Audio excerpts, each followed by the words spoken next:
यूहन्ना अध्याय 2। गलील के काना में पहला आश्चर्य कर्म। फिर तीसरे दिन गलील के काना में किसी का विवाह था और यीशु की माता भी वहाँ थी। यीशु और उसके चेले भी उस विवाह में निमंत्रित थे। जब दाखरस घट गया तो यीशु की माता ने उससे कहा, उनके पास दाखरस नहीं रहा। यीशु ने उससे कहा, हे महिला, मुझे तुझसे क्या काम? अभी मेरा समय नहीं आया है। उसकी माता ने सेवकों से कहा, जो कुछ वह तुमसे कहे वही करना।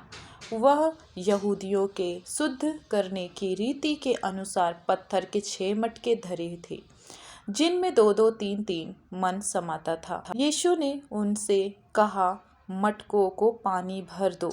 उन्होंने उन्हें मुँहा भर दिया।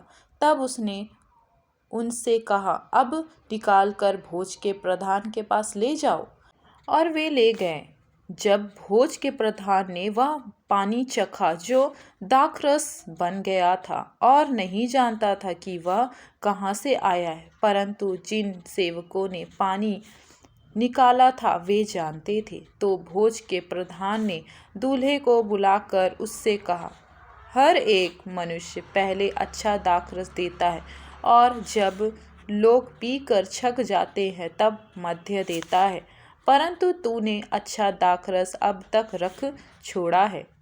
यीशु ने गलील के काना में अपना यह पहला चिन्ह दिखाकर अपनी महिमा प्रकट की और उसके चेलों ने उस पर विश्वास किया। इसके बाद वह और उसकी माता और उसके भाई और उसके चेले कफरनहूम को गए और वहाँ कुछ दिन रहे। मंदिर से व्यापारियों का निकाला जाना। यहूदियों का फसह का पर्व निकट था और यीशु यरूशलेम को गया। उसने मंदिर में बैल, भेड़ और बकरियों के बेचने वाले और सराफों को बैठे हुए पाया।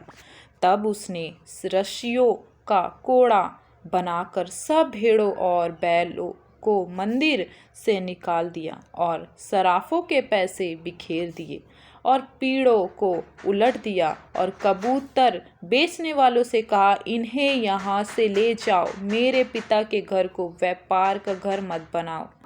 तब उसके चेलों को स्मरण आया कि लिखा है, तेरे घर की धूल मुझे खा जाएगी। इस पर यहूदियों ने उससे कहा, तू जो यह कहता है तो हमें कौन सा चिन्ह दिखाता है? यीशु ने उनको उत्तर दिया, इस मंदिर को ढा दो और मैं इसे 3 दिन में खड़ा कर दूंगा। यहूदियों ने कहा, इस मंदिर के बनाने में 46 वर्ष लगे हैं और क्या तू उसे 3 दिन में खड़ा कर देगा? परंतु उसने अपनी देह के मंदिर के विषय में कहा था।